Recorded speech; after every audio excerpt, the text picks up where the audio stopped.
Oke, yang saya ngomongkan belum selesai, jadi selain Mbak Novia, jadi maksud saya dia jadi keamanan tadi itu kan tahu sendiri kan. Kalau yang lemarinya tinggi-tinggi kan berarti bapaknya kaya, dia selalu kirim makanan yang kering-kering, misalnya dendeng, serundeng, abon. Nah itu kan di luar jangkauan masyarakat umum. Lihat apa kini tewel tok bendino kuno mangan dendeng. Jadi selalu asal ada kiriman hilang. Hilang. Nanti pagi-pagi setiap anak itu, loh kok ada makanan. Jadi kepala keamanan curi itu. Dendeng-dendeng itu. Dicuri, dibagi di meja-meja semua sekamar itu. Tuh. Tapi dia tanya dulu, kau dapat kiriman? Iya, Ustaz. Kau bagi-bagi itu sama teman-teman. Oh iya, siap-siap kita bagi. Malamnya dicuri. Malamnya dia curi. Iya, dia bilang sudah dibagi, sudah dibagi, sudah, kata si yang dapat kiriman. Ditanya oleh kepala keamanan, sudah dibagi. Malamnya dicuri bener sama dia. Ambil, dibagi. Nanti dia lapor sama dia, terus lapor apa? Makanannya hilang nih Ustaz. Loh, kata kau sudah dibagi-bagi. Kepada saya sudah kau bagi-bagi. Nah, dan saya bilang, ini memang saya begitu. Siapa yang pelit, memang jadi sasaran lah dia. Iya, habis datang makanan itu biasanya semua diletakkan di atas meja atau meja itu anak-anak punya tuh almari, sikit sehingga habis. Tapi orang ini kalau pelit kan, dia makan sendiri. Wah ini korupsi, dia makan sendiri. Orang-orang susah nggak dikasih makan. Saya punya pendapat pada waktu itu. Memang saya mau makan juga.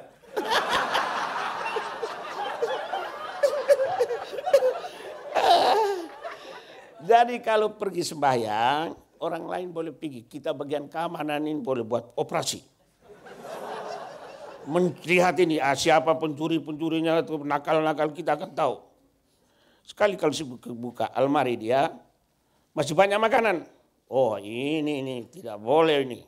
Orang punya dia makan, dia punya dia makan sendiri. Ambillah makanan itu, taruh di atas almari orang. Jadi nanti pulang sembahyang, dia ambil makan, lalu orang-orang itu ambil makan habis. Jadi biasa besok paginya tuh dia datang lapor. Ismail, Pak, saya punya makanan hilang. Loh, kemarin kau bilang sudah habis, sekarang kau hilang. Nah, begitulah. Memang jadi dari situ siapa pun tidak menipu lagi. Datang makanan dia bagi. Kemudian saya sudah membesar kan, saya belajar Sunan Kalijogo. Oh rupanya dia begitu juga. Oh iya. Kan begitu juga dia ini. Sama kita ini sunan-sunan juga lah ini. Jadi saya baca riwayat Sunan Kalijogo. Rupanya saya ini pun sahabatnya juga. Gitu tangan sekalian.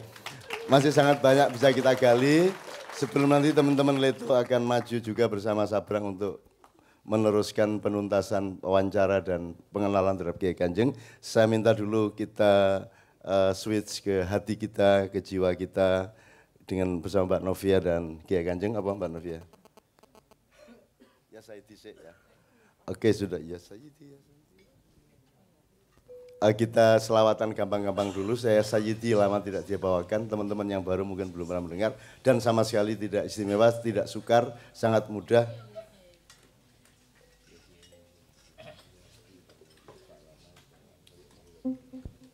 Ya teman-teman sekalian, mudah-mudahan masih ingat.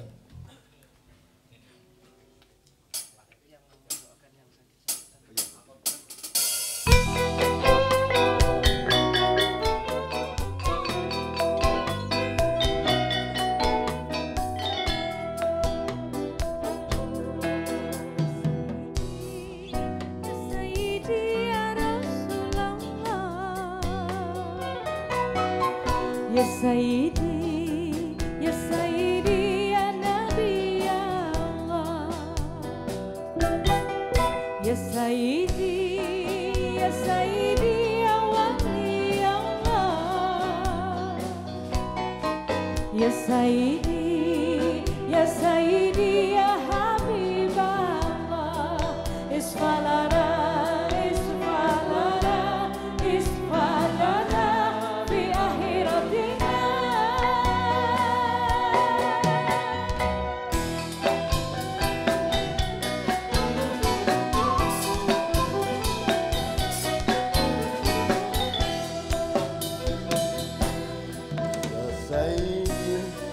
Ya Sayyidi ya Rasulullah, ya Sayyidi ya Sayyidi ya Nabi Allah, ya Sayyidi ya Sayyidi ya Wali Allah, ya Sayyidi ya Sayyidi ya Habib Allah.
Tangan.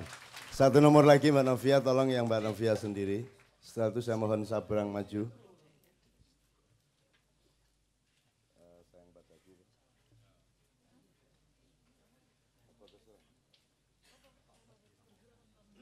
Oke, oh engkau menjelang ya.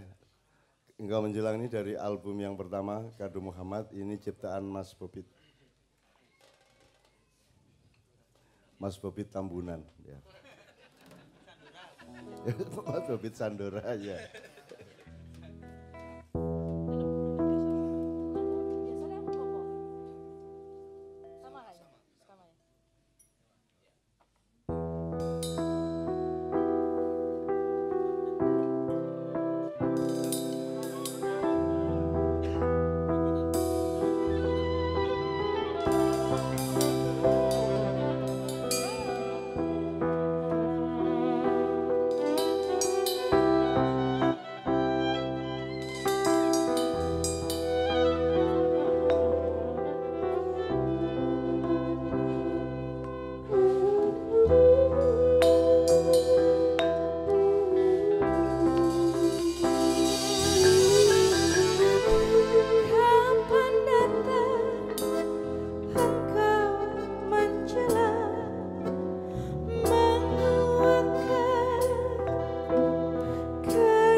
Sebelum kita teruskan, saya mohon Pak Muzamil untuk memimpin doa kita untuk mudah-mudahan Allah meringankan ibunya Mbak Via, mertua saya, kemudian Mas Zainul Arifin, kemudian Pak Burhan Muhammad, dan untuk almarhum Wiwit dan semua, Mas Saiful Imran juga sedang dalam keadaan sakit. Saiful ini juga bersama saya sepanjang teman-teman Kiai Kanjeng bersama saya juga. Saya minta Pak Muzamil untuk memimpin doa. Mari sahabat-sahabat semua, kita baca Fatihah kepada semua yang tadi telah disebutkan oleh beliau Cak Nun. Mudah-mudahan diberi kesembuhan oleh Allah Subhanahu wa taala dan diberi kesabaran, diampuni dosa-dosanya dan dirahmati oleh Allah Subhanahu wa taala. Baca Fatihah ya 1 kali, terus nanti wa iyyaka nasta'innya diulang 11 kali sambil mohon kepada Allah mudah-mudahan tadi yang telah disebutkan disembuhkan. Ala hadini wa ala kunatin sholihin wa ala Mustafa sayyidina Muhammad sallallahu alaihi wasallam. Al-Fatihah. A'udzu billahi minasyaitonir rajim. Bismillahirrahmanirrahim. Alhamdulillahirabbil alamin arrahmanir rahim maliki yaumiddin. Iyyaka na'budu wa iyyaka nasta'in. Wa iyyaka nasta'in. Wa iyyaka nasta'in. Wa iyyaka nasta'in. Wa iyyaka nasta'in. Wa iyyaka nasta'in. Wa iyyaka nasta'in. Wa iyyaka nasta'in. Wa iyyaka nasta'in. Wa iyyaka nasta'in. Wa iyyaka nasta'in. Ihdinas siratal mustaqim. Siratal ladzina an'amta 'alaihim ghairil maghdubi 'alaihim waladdallin. Amin. Sampun. Oke teman-teman sekalian, bismillah kita teruskan sedikit sama beliau. Kalau saya melihat kehidupan Pak Ismail, Ibu, Mas Muzayin dan teman-teman Gontor yang sekarang sudah masuk Abu Sitin. Abu Sitin itu orang-orang yang wis ndase 6, jadi kepala 6, jadi 60 ke atas saya, Pak Ismail dan Pak Muzayin, pinten sampean Pak? 68 sampean, Masya Allah. Sehat walafiat alhamdulillah. Nanti saya kira nggak cukup kalau waktunya hanya malam hari ini Pak Ismail karena kita masih punya sesi-sesi berikutnya sehingga saya kira tidak pantas bagi seorang pejuang untuk hanya kesini 1 kali ini. Itu berarti kurang istiqomah. Saya mau beritahu. Ada saya tambah satu lagi untuk kenangan. Saya boleh berbicara dengan kuda. Hebat kan? Hebat ini. Saya di sana ada pelihara kuda, pelihara kambing, pelihara. Jadi satu masa kuda saya nama Tovan. Kuda saya nama dia Tovan. Satu masa hilang. Hilang sudah 3 bulan kali. Saya cari tidak ketemu. Tapi karena kita ini baik kan orangnya, apabila anak-anak sekolah berjalan tuh, saya ada kereta Pajero, mobil Pajero. Saya bilang, sini naik. Dia Islam atau tidak Islam, tak apa, asal naik. Saya antar ke rumah dia. Tapi dalam perjalanan tuh dia bilang, Ustadz, Tovan hilang kan? Iya, betul hilang tuh. Ada mereka ikat di hutan sana, Gauton nama dia. Hutan tuh arti bahasa dusun bilang Gauton. Dia ikat sana dalam hutan. Oh, siapa yang ikat tuh? Ada orang sana kampung. Dan kami sudah beritahu ini kuda Ustadz. Dia bilang tidak, ini kuda lomba yang terlepas. Wah, mertunduk saya lah. Jadi saya pergi jumpa dengan orang itu. Orang itu sedang bawa kayu, dengan bawa parang. Saya bilang, Tuan, pakai bahasa dusun lah.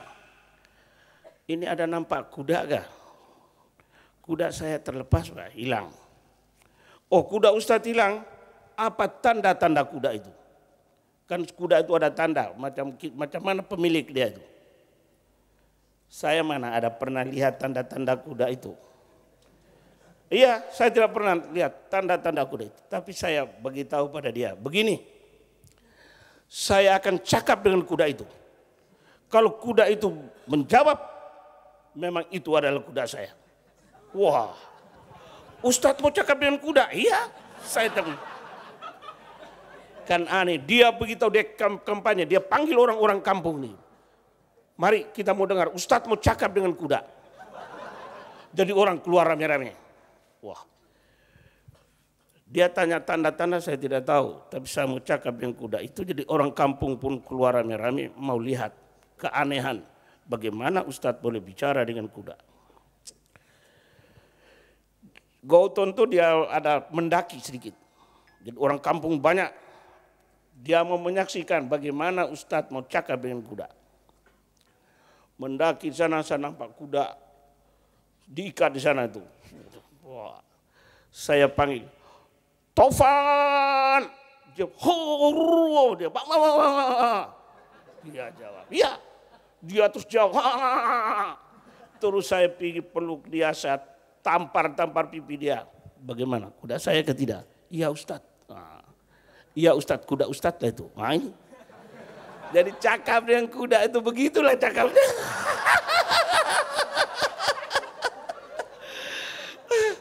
Jadi memang kuda bukan cakap, bukan dia ada sekolah. Memang dia cakap. Dia kan tidak sekolah kan. Saya walaupun sekolah 1G tapi boleh. Kemudian untuk Ustadz bagaimana Ustadz bawa pulang? Oh senang. Dia akan ikut saya di belakang kereta ini. Habis kuda itu biasanya saya kasih makan kan tiap hari. Jadi saya ikat kuda itu dekat di belakang Pajero. Saya pergi bisik telinga dia. Kuda. Main-main, saya bukan betul-betul tuh. Bukan betul-betul tuh. Untuk mereka suspend saja. Mereka heran-heran saja. Saya pergi kasih ini kuda bagus-bagus. Saya ikat, kemudian saya cakap pada kuda itu. Kau ikut pelan-pelan di belakang Pajero ya. Oh, saya pun start Pajero. Memanglah pelan-pelan dia ikutlah di belakang Pajero karena dia terikat.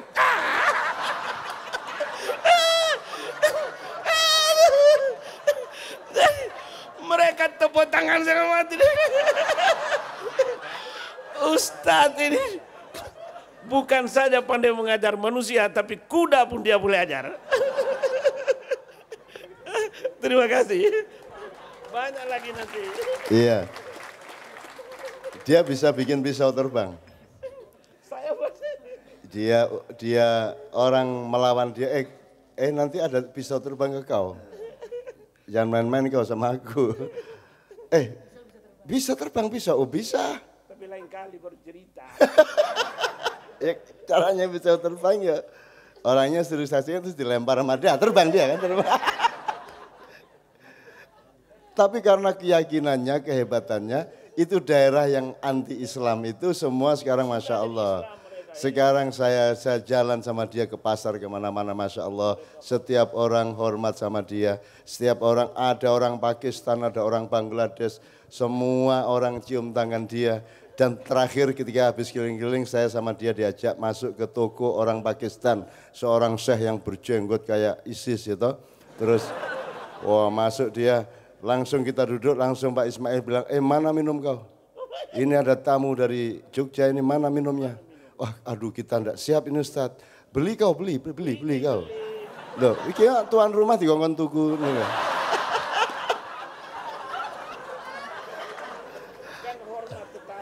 Iya. Toko ada, kedai ada kan. Ada banyak duit, pergi beli. Nah, ya. Jadi dia pun pergi beli. Memang itu nama dia, kita ini adalah mengajar dan memberi petunjuk. Supaya dia jangan loke itu kikir. Kalau dia kikir, dia bakhil, memang barang dia pun saya boleh ambil. Iya, memang pergi beli, dia pergi belilah, beli minuman datang kita duduk minum, alhamdulillah baca. Allahumma barik lana fima razaqtana wa qina azabannar. Kami minumlah sama-sama. Oke teman sekalian, kita kasih beberapa orang kalau ada yang menanyakan. Saya sendiri punya banyak pertanyaan. Toto anytime sama Sabrang tolong paling tidak satu usaha untuk menggali beliau. Karena masalah di sini bukan pinter, bukan kognitif, bukan ekspresi Mas di sini adalah keputusan-keputusan yang berani dalam kehidupan, bahkan menembus hal-hal yang mustahil dengan keyakinan yang buta kepada Allah Subhanahu wa taala. Ada satu muktasib, dua. Namanya siapa Mas? Ahmad. Oke, nanti tolong perkenalkan dari mana. Satu lagi, sebelum Mas Toto sama Sabrang juga, Patup pun boleh ya. Satu lagi, kalau nggak ada silakan Ahmad dulu, baru Muktasib. Ahmad dulu, Ahmad. Sini Ahmad. Ya, tolong mikrofonnya sebelah sana Mas. Ahmad, bergerak Anda, ya. Oke.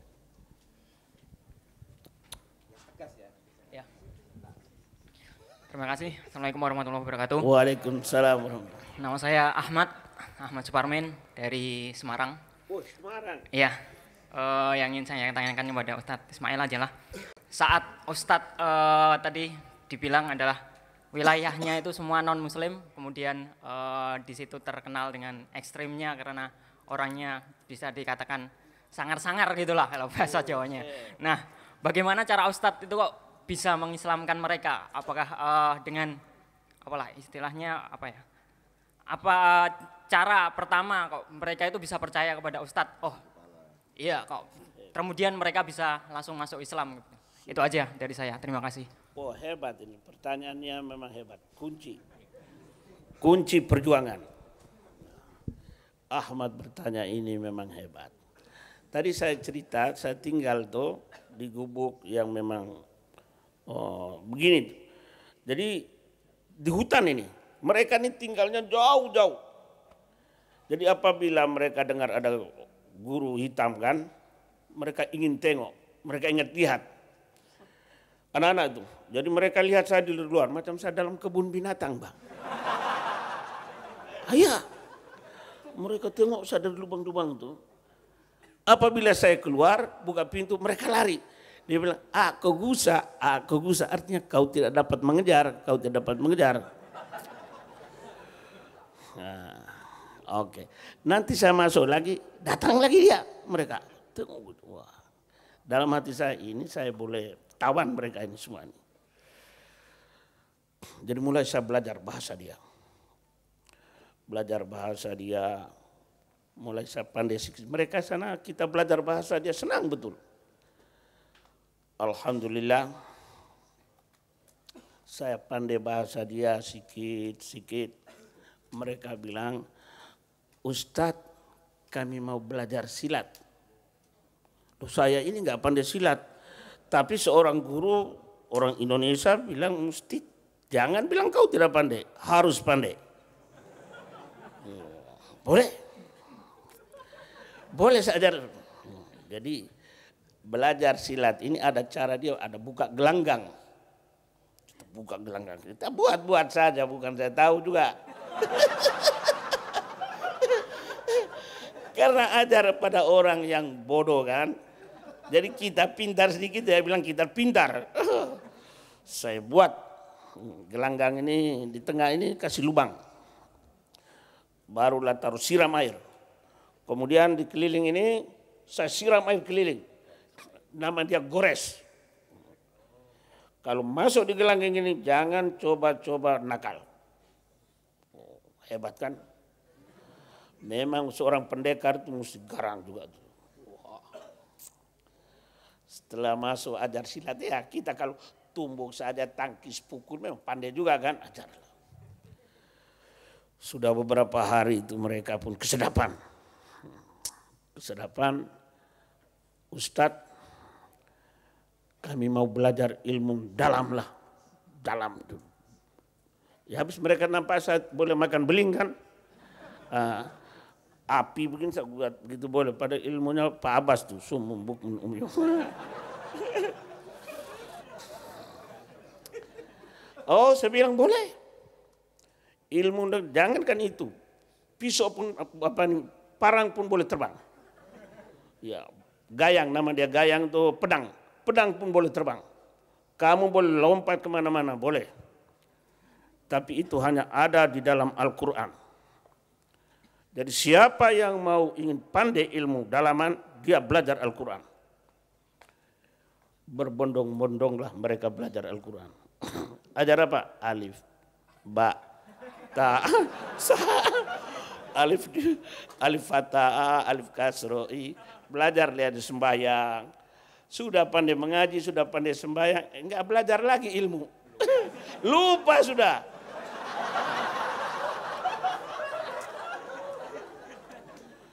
Jadi anak-anak kecil-kecil murid-murid saya yang sudah percaya macam antum ini, ya, mereka sana ada menyembah nama dia Kinaraingan.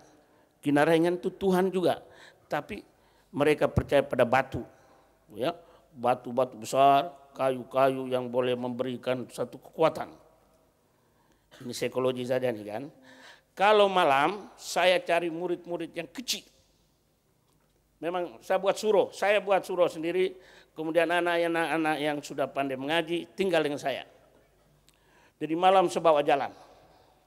Di mana tempat-tempat yang dianggap angker itu, saya duduk-duduk di situ. Wah, saya duduk saja di situ. Budak-budak ini 3 orang saya bawa.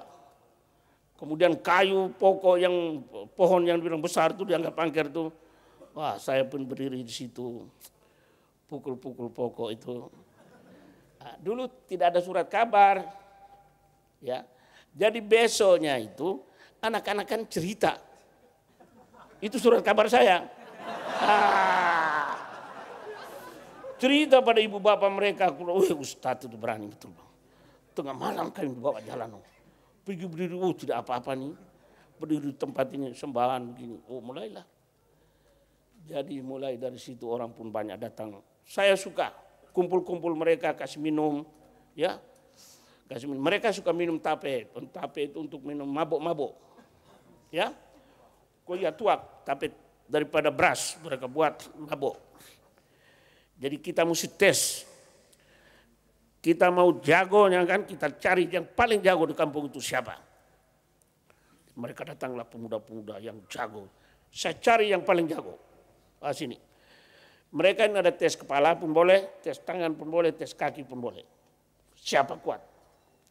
Tapi saya cari yang paling jago itu tes kepala. Saya pegang kepala dia. Saya kira 3 kau pun antuk, kita macam kambing itu Pak. Gitu kan. Adu kepala. Tapi kita mesti pintar, paham gak? Mesti pintar. Saya adu pakai ini, saya hentam dia di sini. Iya kan Pak? Kepala saya kan biasa main bola, main takraw, biasa. Dia kan di sini, saya hentam. Oh pening dia. Oh pening. Jadi saya tanya, mau lagi? Ulah. Oh dia cukup. Mereka go, aduh cukup, ampun, minta maaf dia. Ayah kalau saya kerja lagi kan sebelah lagi tambah pening lagi. Saya tanya lagi, aku maukah? Tidak. Kau maukah? Tidak. Maukah? Maukah? Tidak. Jadi semua kalah sudah. Dan itu adalah taktik saja. Bagaimana mengalahkan orang yang kuat tetapi bodoh. Nah, iya kan? Kita semua boleh buat. Dengan matlamat kebaikan, menegakkan kebenaran. Ini coba. Insya Allah kita menuju ke wawasan, membangun Indonesia indah ini menjadi baldatun thayyibatun wa rabbun ghafur. Jadi beliau ini di Malaysia enggak tahu 30 tahun lebih ya. Oh, mau 50 tahun. Mau 50 tahun, tapi beliau ini presiden Berkisah itu Perhimpunan Keluarga Indonesia di Sabah. Sabah dan Sarawak. Jadi tidak jelas ini orang Malaysia apa orang Indonesia. Nah, tapi kelihatannya tidak ada masalah karena orang Indonesia konjennya di konjen itu apa itu? Konsulat Jenderal juga semuanya membutuhkan dia, Malaysianya juga tidak tuduh-tuduh macam-macam karena membutuhkan dia. Kalau ada dia kan beres masalah, mau Batak mau karena mau orang Batak, mau orang mana, saya ketemu sama semua anak buah dia yang pengusaha-pengusaha, orang gede-gede, orang jago-jago, badannya juga gede-gede. Bagaimana kau bisa mimpin orang besar-besar? Saya bilang, dia tipu-tipu aja. Allah Ismail. Subhanallah. Padahal 1G loh ya. Bayangin 1B kayak aku ya. Yes. Oke teman-teman sekalian, saya Mustasib silakan. Sip.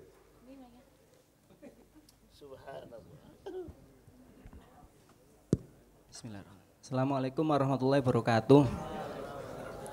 Saya Muhtasib, Pak. Mau tanya, Pak. Bapak sudah mempraktekkan sami'na wa ta'na. Taatnya sangat kuat, yakinnya sangat kuat, beraninya sangat kuat. Ya, saya malu, Pak, belum bisa mengamalkan itu. Karena banyak kacau pikiran. Halo. Gini, Pak. Kan Indonesia sudah dalam pembukaan itu, Pak. Atas berkat rahmat Allah yang Maha Kuasa dan dengan didorong oleh keinginan luhur supaya berkehidupan yang bebas, maka dengan ini kami menyatakan kemerdekaannya. Itu kan namanya apa? Yakin bahwa kemerdekaan itu adalah atas berkat rahmat Allah. Tapi sekarang ya termasuk saya generasi sekarang nih seperti kurang yakin.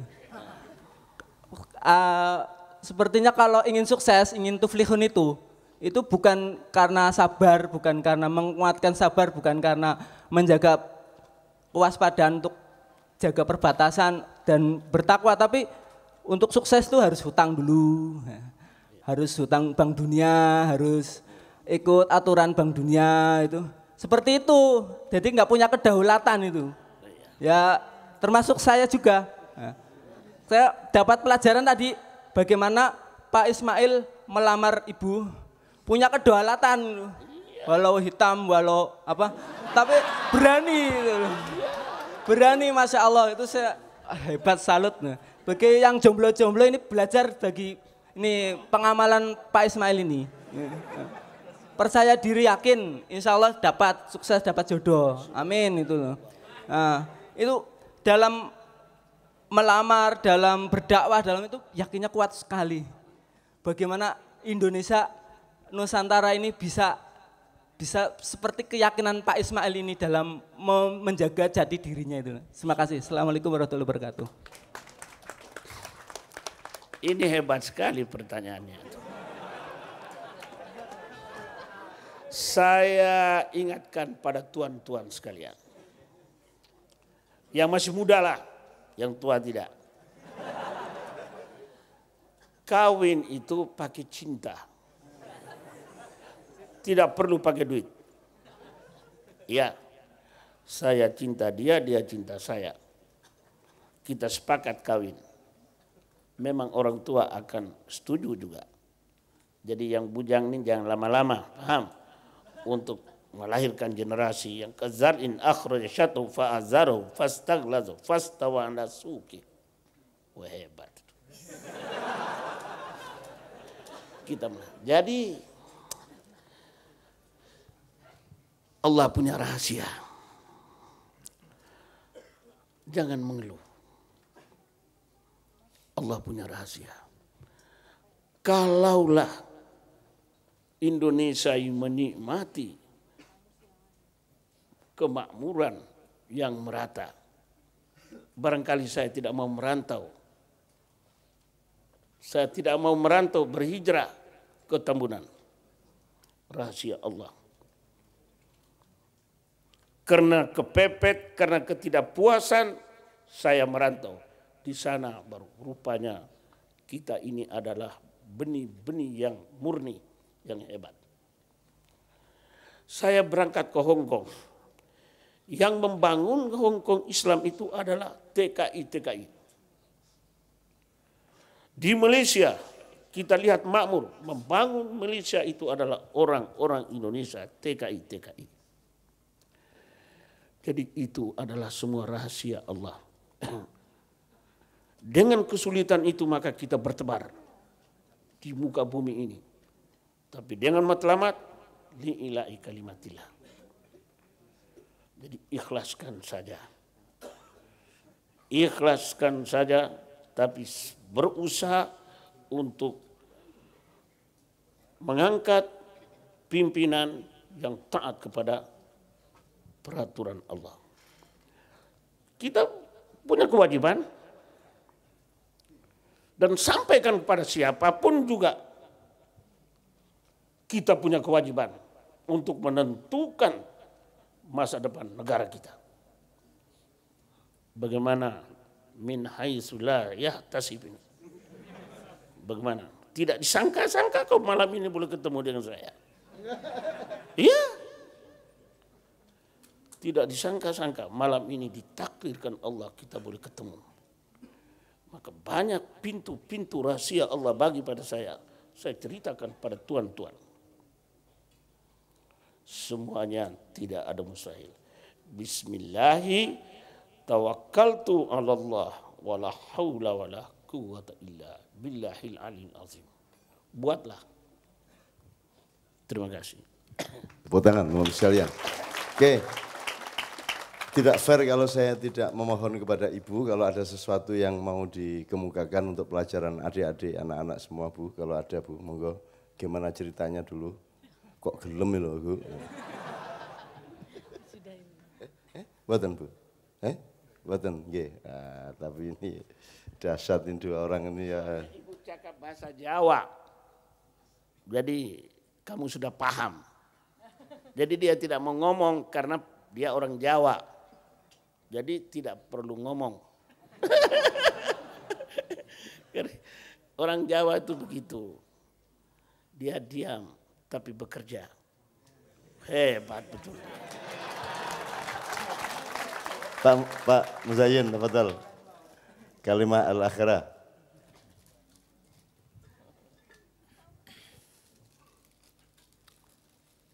Kalau kita melihat apa yang diceritakan oleh Pak Mail, betapa hebatnya yang terjadi pada dirinya untuk menaklukkan segala sesuatu yang dimauinya, itu sebenarnya termasuk Cak Nun yang sekolah di Gontor aja hanya kelas 2. Ini begitu hebat, kita semuanya menyaksikan. Itu karena semata-mata kita menerima tempaan di pondok itu yang luar biasa. Kalau tadi sampai mencuri makanan apa itu, karena betul kita itu termasuk saya, itu tidak punya apa-apa. Tidak seperti yang punya almari tinggi-tinggi tadi. Ini sampai di Malang pun, itu kondisinya tuh memprihatinkan. Bayangkan, Malang dengan Flores itu sekian jauhnya. Kita menanti kiriman itu tidak mesti 1 bulan, 6 bulan sekali. Itu pun apa yang diterima, kenari jagung titi. Kiriman jagung titi itu yang kita makan. Nah saya sebenarnya juga dekat, kalau saya dari Tulungagung aslinya. Tapi ya serupa saja. Intinya bahwa kita ini betul-betul berjuang dengan penuh keprihatinan dan kesungguhan. Itulah saya kira intinya mengapa kita tuh bisa tangguh di kemudian hari. Dan keikhlasan yang kita miliki dengan keadaan yang segitu hebatnya, maka kemudian melahirkan semangat yang luar biasa, yang kemudian menelurkan karya-karya yang hebat seperti Cak Nun apa itu. Ini sombong nih, kalau ke Malang tuh mesti ke rumah saya. Ya, sok sombong. Karena saya kan tidak seperti Cak Nun, tidak seperti ini yang hebat. Saya orang biasa aja, tidak punya karya. Selalu diolok-olok, tapi saya balik, Ilmail, kamu bisa seperti ini tuh jangan lupa, yang memasukkan daftar induk itu saya. Kalau saja itu surat keterangan tidak saya terima, kemudian saya woro-woro, kemudian ditolak, ini tidak bakalan jadi kiai seperti ini. Jadi saya lebih unggul dari ini kemudian. Terima kasih. Oke, jadi Teman-teman sekalian, sangat tidak cukup waktu sebenarnya. Jadi gini, saya di Gontor itu 2,5 tahun kurang sedikit diusir. Saya selama di Gontor tidak pernah beli sabun. Karena beribu-ribu santri pakai sabun dan masih tersisa segini sudah dibuang. Sehingga pekerjaan saya adalah mengumpulkan buangan-buangan sabun itu. Sekali mengumpulkan itu bisa berlaku 6 bulan karena sangat banyak. Saya tidak pernah beli odol karena setiap orang memakai odol itu yang ditekan lehernya, seharusnya kan buntutnya untuk mendorong ke depan. Jadi selalu tersisa di bagian belakang itu sisa-sisa odol, sehingga saya urut, nanti saya kumpulin jadi satu, sekali operasi saya bisa 6 bulan dapat. Saya tidak pernah, ya, nggih, sedap. Nggih, sedap. Habis ini beliau ya, silakan maju di sini Bapak, ya. Nggih. Dan seterusnya, saya tidak pernah ganti baju selama di Gontor. Jadi nggih pun langsung nggih pun monggo.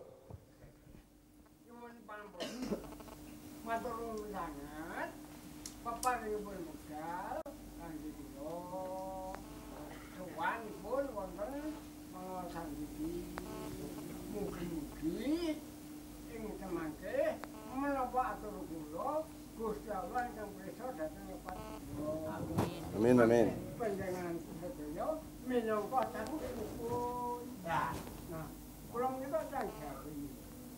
Mboten nilaraken dhateng sopan santunipun. Mila mbok bilih sowan kula menika wau wonten gangsal ngatur utawi kelentang-kelentunipun kula sowan kanthi dereng salaman sedaya. Mila ing semangke kula pinayono teguran wijeng saking rong macem Allah. Minangka panjenengan sedaya kula suwun angedani sowan kula. Sae menapa awan sowan kula. Sae. Kula sowan mriki langkung mantap. Jalaran kula saking tempel nuju prono badhe mugi ngelmi kula kinten cocok apa mboten menawi cocok kula yakin dene wonten mawon menika isinipun ngelmi pas kula badhe ngelmi badhe mugi ngelmi ngelmi menika tegesipun menapa? Ngelmi menika tegesipun menapa? Tanglet napa? Ngelmi menika kan tegesipun sae utawi bagus. Nggih. Yen mekaten cocok sowan kula menika mugi kedanan saya saha kebagusan. Langkung menapa mboten? Mboten, sae. Nggih. Langkung mireng saking panjenengan asma Pak Mail. Nggih, namin kowe yang kembung jami sedaya. Nandel, lemokok.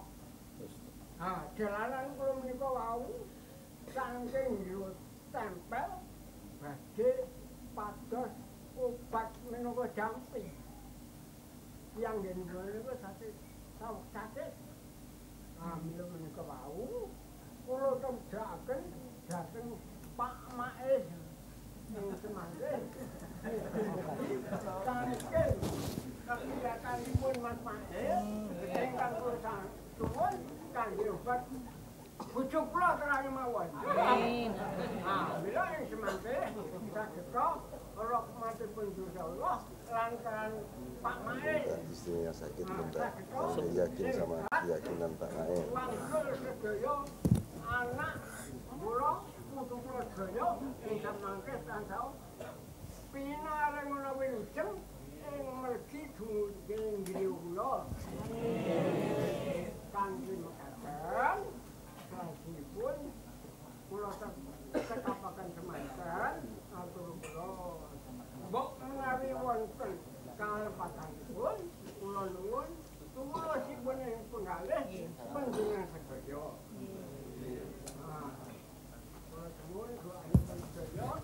sedaya keluarga kula dinarana wilujeng ayom ayem kempalan nika.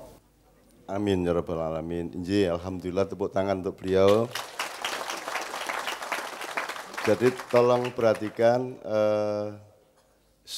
cara beliau mengemukakan dan semua urut-urutan dari nilai yang beliau urutkan itu wungkul. Jadi ini manusia yang lahir dari sebuah peradaban yang bulat. Beda dengan orang-orang modern yang ngomongnya sak seretan, rong seretan, penggalan-penggalan. Beliau tadi bulat semuanya, begitulah manusia, begitulah seharusnya peradaban. Bahwa itu tidak begitu cocok sama Anda yang pinter secara sekolahan, itu yang salah Anda, karena Anda tidak punya keluasan. Kalau beliau tadi itu peradabannya, etikanya, adabnya, ilmunya, pengetahuannya dengan ungkapan yang sederhana itu sangat utuh. Saya ingin mengingatkan satu hal, jadi saya kemarin sama Mas Toto berbicara dengan seorang yang saya belum akan sebut namanya.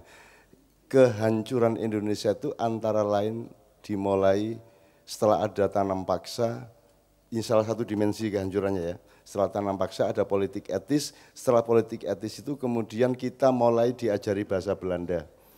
Sebenarnya dari satu sudut, kesalahan Ki Hajar Dewantoro menurut beliau ini adalah karena ketika beliau menjadi Menteri Pendidikan, dia menghentikan pelajaran bahasa Belanda. Kerugiannya adalah semua yang menjajah kita itu pakai bahasa Belanda pada waktu itu, sehingga kalau Anda tidak belajar bahasa Belanda, Anda tidak tahu apa saja yang mereka rampok. Maka disarankan untuk belajar bahasa Belanda. Diku iki dicolong barangmu, sing nyolong ki ngomong cara londo sing ora paham. Dan itu terjadi secara internasional dan nasional di Indonesia. Maka kesalahan kita adalah kita menjadi tidak tahu apa yang dicuri, karena kita tidak ngerti bahasa Belanda. Padahal sebelumnya orang Belanda justru menyuruh kita belajar bahasa Belanda, mulai ada sekolah pasca politik etis itu, tetapi juga kita harus waspada terhadap kelemahan-kelemahan di sisi lain. Begitu kita belajar bahasa Belanda, kita mulai tidak mengerti Bapak ini, kebulatan peradaban. Jadi ilmu sama etika itu gak bisa dipisah, ilmu sama Allah gak bisa dipisah. Manunggaling kawula Gusti itu sebenarnya berisi menyatunya dan kohesifnya segala macam unsur dalam kehidupan. Dan itu lahirlah bahasa Jawa dari kesadaran yang bulat itu. Contohnya sedikit nih, sebelum Pak Ismail mendoakan untuk istri beliau dan anak cucu beliau ya. Contohnya begini teman-teman sekalian. Orang modern selalu menuduh bahwa bahasa Jawa itu hierarkis vertikal, karena ada kromo inggil, kromo madya, dan kromo ngoko. Gitu ya. Itu mereka berpikir itu vertikal dan feodal. Beliau menjelaskan, orang ini, seorang sahabat yang belum akan saya sebut namanya karena beliau juga belum mau untuk tampil. Orang Jawa itu melihat alam, melihat dirinya dan manggraito atau mendeterminasi apa saja itu dengan rasa, itu bedanya dengan dunia barat. Rasa itu artinya gini, kalau Anda ngomong sama ibu Anda, itu caranya ngomong berdasarkan rasa Anda kepada ibu Anda. Jadi Anda tidak mungkin ngomong karo ibu, dipadaki ngomong karo koncomu oplosan. Ya toh? Ya toh? Koncomu gaple ngomongi ngono kae nek karo ibumu ora mungkin kowe ngomong ngono. Itu bukan feodal, itu ketepatan rasa, betul enggak? Dan itu tidak ada dalam pelajaran di peradaban-peradaban lain. Anda tahu di film-film barat bapaknya dipanggil ngoko, ngobrol sama bapaknya sikile munggah, ya toh? Sikile munggah nganti kadang ndhuwure sirai bapake sak piturute. Jadi bahasa Jawa itu lahir dari bahwa setiap orang itu merasakan, dan perasaan itu akan terhalus dari ilmu. Ya, dia merasakan kepantasannya bagaimana, cocoknya gimana, enaknya gimana. Maka lahirlah kromo-kromo tadi itu. Nah begitu Anda belajar bahasa Belanda, begitu Anda belajar bahasa Inggris, Anda kehilangan aksara, Anda hanya tahu huruf dengan struktur yang juga sangat eksploitatif. Beda aksara Jawa sama huruf Barat. Jadi kalau ABCD huruf, tapi kalau Hono Coroko itu aksara. Makanya tolong yang kira-kira wilayah jurusan dan fakultasnya di sini, tolong Anda pelajari lagi dan bikin skripsi tentang itu atau bikin buku tentang itu. Beda aksara sama huruf. Nah, yang lebih parah lagi, begitu kita belajar belajar huruf Barat, di dalam grammar Barat itu hanya ada 3 faktor, yaitu subjek, objek, predikat. Meskipun ada 16 kemungkinan ya, tensesnya. Dalam bahasa Jawa tidak ada. Dalam bahasa Jawa semua subjek. Jadi alam itu bukan objek kita.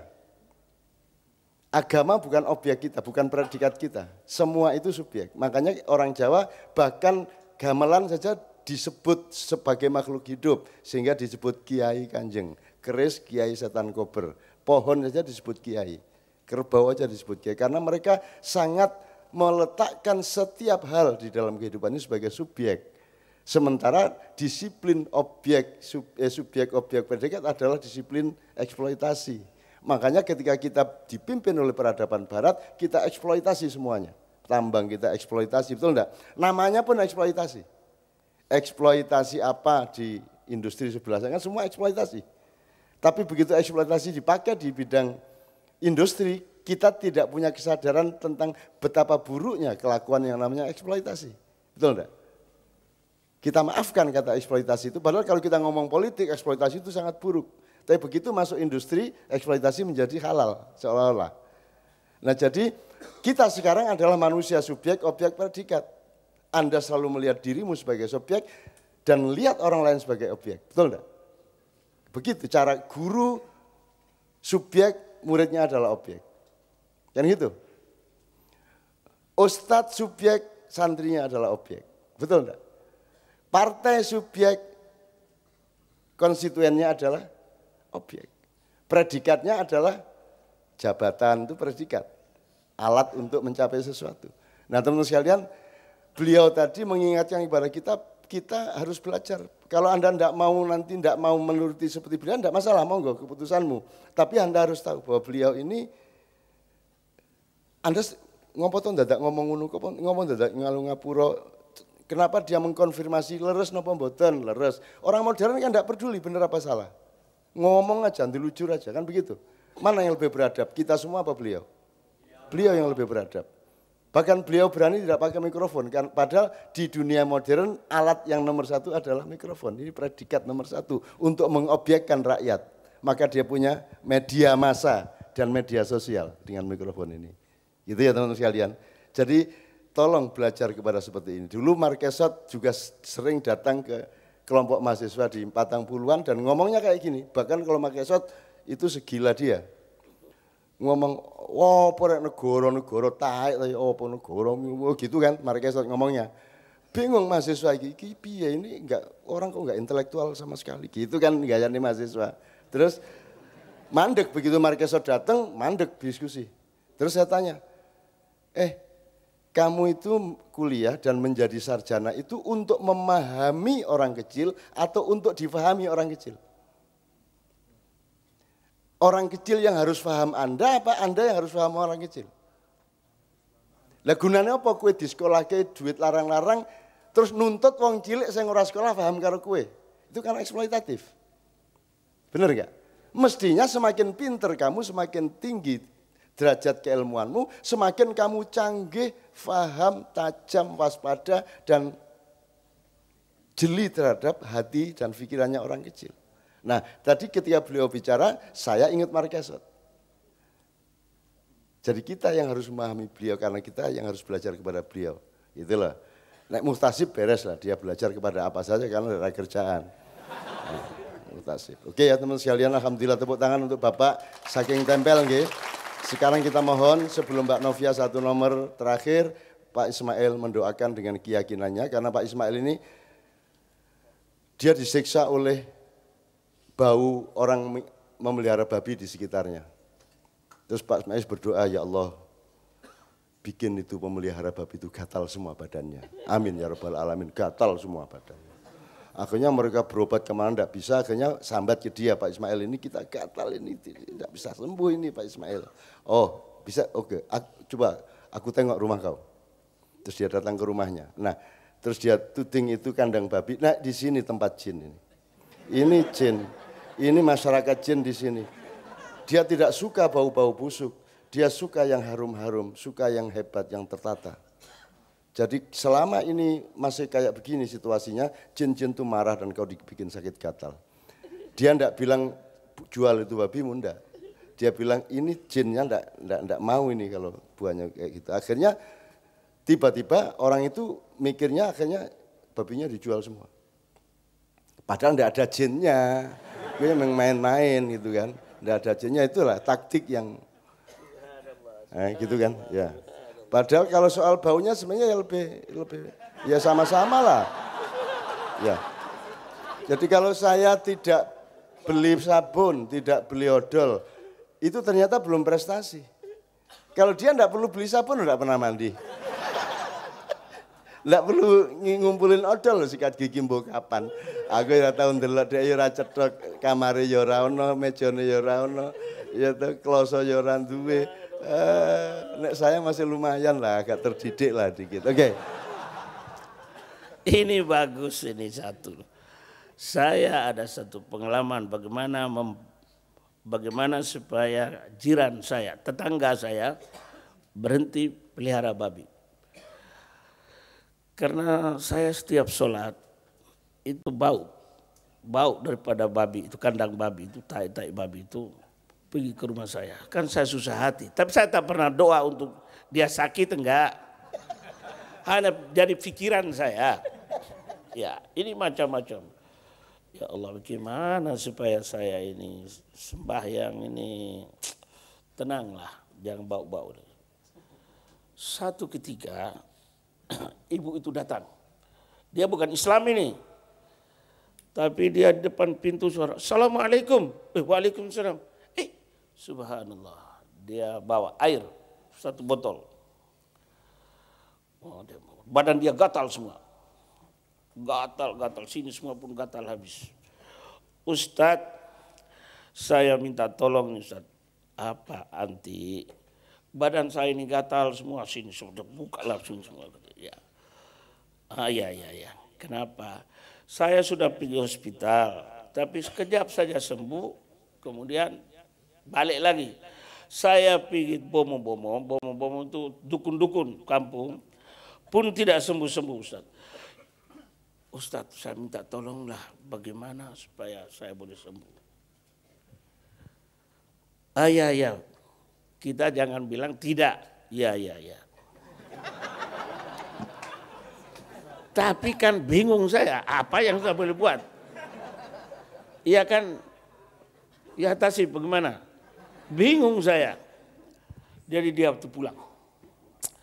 Dia pulang tapi saya penasaran. Karena saya tidak tahu apa yang saya mau buat ini. Tapi karena orang itu percaya pada saya. Ya Allah, jadi saya naik lepas sembahyang asar, saya duduk di depan beranda itu. Apa yang saya mau buat ini ya?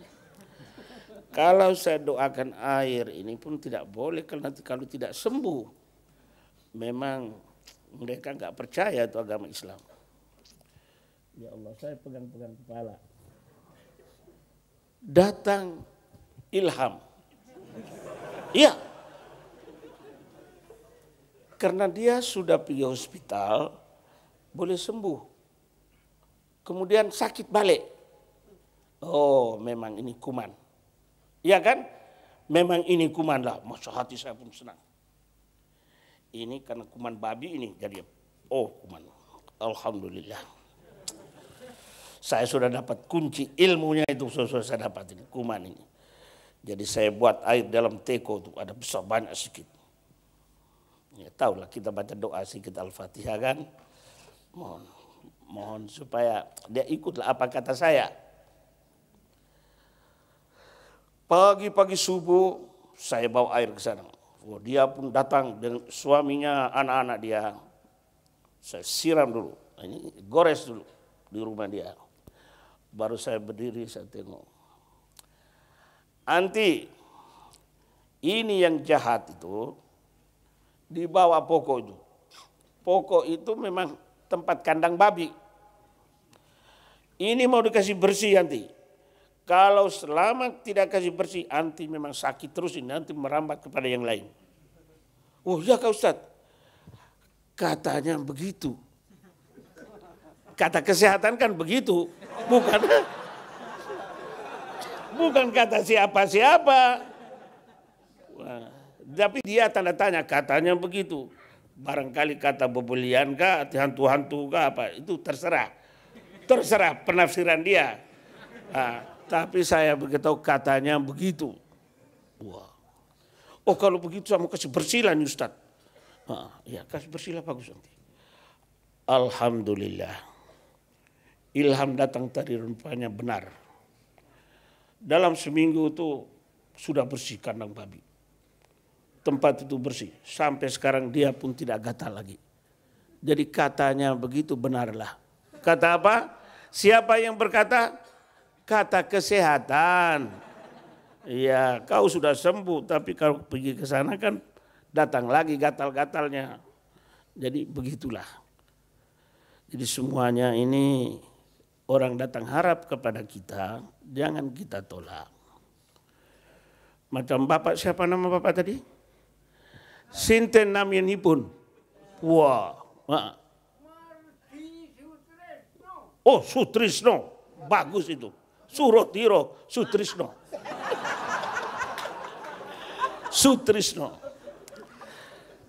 Oke, kita semua berdoa. Untuk kita semua. Dan khusus pada Pak Sutrisno dan keluarganya. Kita semua. Istighfar dulu, baca astagfirullahaladzim. Untuk bersihkan jiwa kita. Astaghfirullahaladzim. 7 kali. Astaghfirullahaladzim. Astaghfirullahaladzim. Astaghfirullahaladzim. Astaghfirullahaladzim. Astaghfirullahaladzim. Astaghfirullahaladzim. Alladzi la ilaha illa huwal hayyul qayyum wa atubu ilaih. Baca la ilaha illallah Muhammadur Rasulullah 7 kali juga. La ilaha illallah Muhammadur Rasulullah. La ilaha illallah Muhammadur Rasulullah. La ilaha illallah Muhammadur Rasulullah. La ilaha illallah Muhammadur Rasulullah. La ilaha illallah Muhammadur Rasulullah. La ilaha illallah Muhammadur Rasulullah. La ilaha illallah Muhammadur Rasulullah. Baca Al-Fatihah sampai di iyyaka na'budu wa iyyaka nasta'in. Kita diam dan saya yang doa. Al-Fatihah. Alhamdulillah.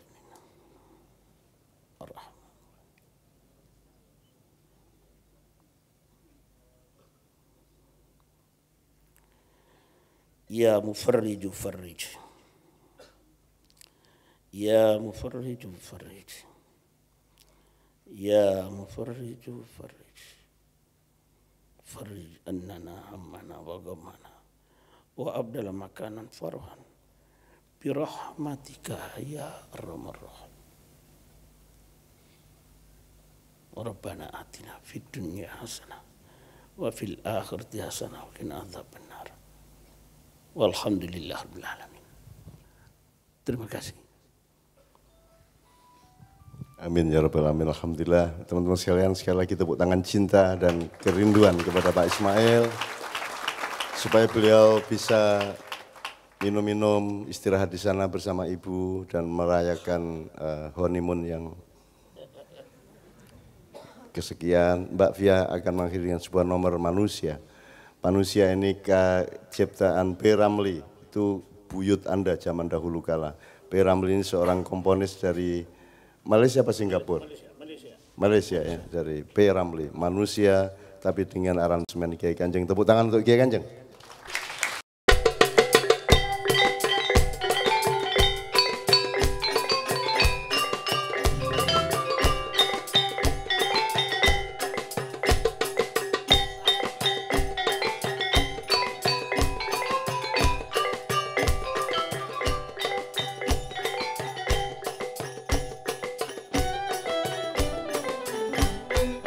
Manusia semuanya tiada lepas siksa, suka dan duka silih berganti, sudah takdirnya yang maha suci. Oh, tetapi manusia seharusnya berusaha, bahagia takkan datang sendiri jika manusia tiada jari. Oh, oh, oh, oh, oh, oh, oh.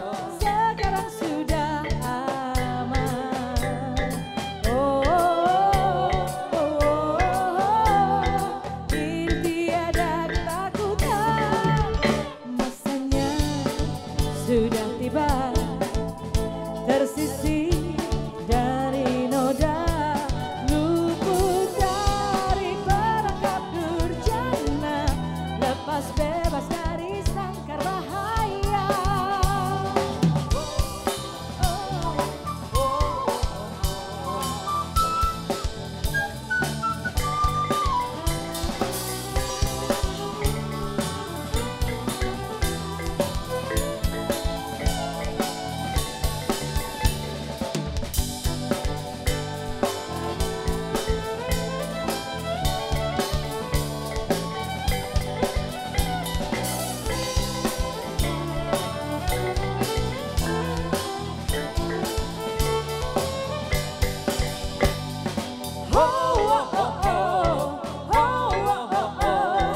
Sekarang sudah aman.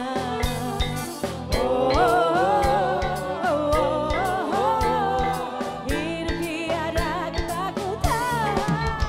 Masanya sudah tiba, tersisih dari noda, luput dari perangkap durjana, lepas bebas dari sangkar bahaya, lepas bebas dari sangkar bahaya, lepas bebas dari sangkar bahaya.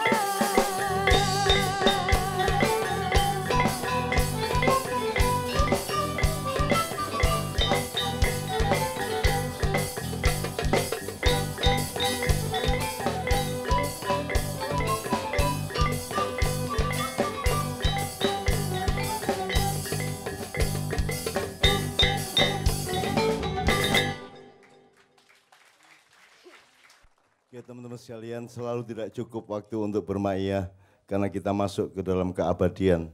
Kenapa keabadian? Karena dia sejati. Bagaimana kok sejati? Karena kita murni, karena kita asli, kita orisinal, kita otentik, apa adanya. Sebagaimana Pak Ismail, ya gitu itu dia. Yang penting dia istiqomah benar-benar dan dia mencapai. Innallaha balighu amri. Allah membuat cita-cita beliau tercapai. Tapi kalau Anda datang ke Tambunan, Anda tidak bisa berpikir bahwa Anda akan hidup di sana. Beliau hidup di tempat jauh di pegunungan seperti itu, Masya Allah, geleme. Oke, internet angel gitu kan. Sapi itu. Saya ora. Dan mohon izin bahwa ini Israel ini kalau komunikasi sama Pak Ismail ternyata yang menerima Israel karena dia tahu WhatsApp, tahu BBM. Nah beliau ini handphone itu tahunya ya sing cilik ngono kae terus iso niki nek ditelepon, telepon rong karuan iso. Nah, jadi saya kira Pak Ismail ini saya kira satu level sama Pak Novi Budianto. Ya amin ya. Tepuk tangan untuk beliau Mbak Novia. Ibu saya persilakan untuk istirahat. Untuk Pak Muzayyin monggo akan terus di sini monggo, akan istirahat di sana. Pak Ismail juga begitu, kalau ingin menikmati, kita nikmati terus, kita santai-santai, karena sehabisnya akan dipimpin oleh Leto. Kalau mau di sana makan, masih ada nasi liwet 200 bungkus, dikirim oleh tokoh Maiyah di Solo, Pak Depur. Silakan, kalau enggak di sini juga mau nasi liwet kirim ke sini juga bisa. Di sini tidak ada peraturan. Oke. Saya mau salam dengan Bapak. Oh, Pak sampai maju ya kita ya. Tolong difoto teman-teman sekalian. Ya. Azrael.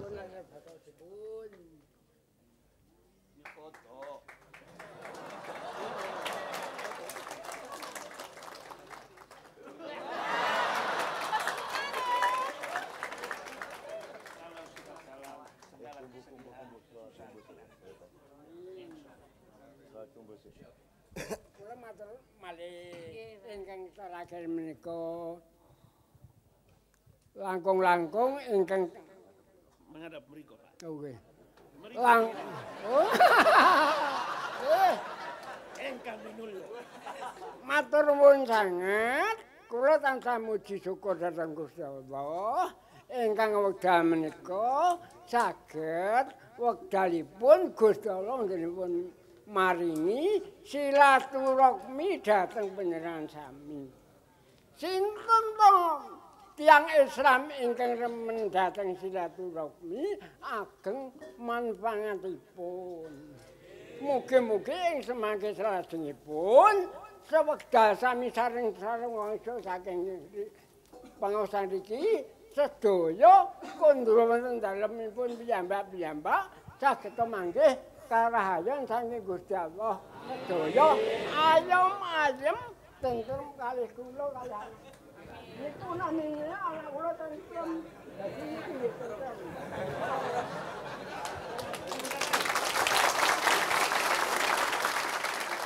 Mila selajengipun ingkang kantun piyambak kula mirengaken dhateng iramanipun musik langkung segir.